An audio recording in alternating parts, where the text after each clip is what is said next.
बिस्मिल्लाहिर्रहमानिर्रहीम। अस्सलामु अलैकुम वरहमतुल्लाहि वबरकातुहू।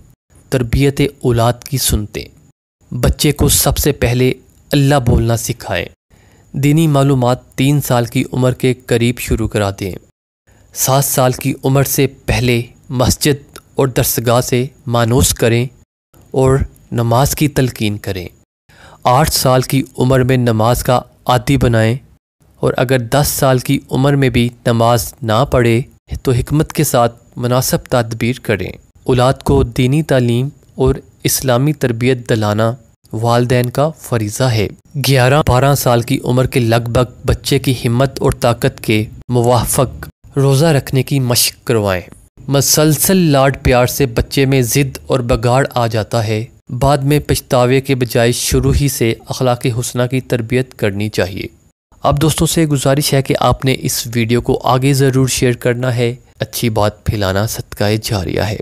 आप दोस्तों ने इस चैनल को सब्सक्राइब भी कर लेना है ताकि मेरी हर आने वाली वीडियो का नोटिफिकेशन आपको आसानी से मिल सके। जज़ाकल्लाह खैरन। अस्सलामु अलैकुम वरहमतुल्लाहि वबरकातुहू।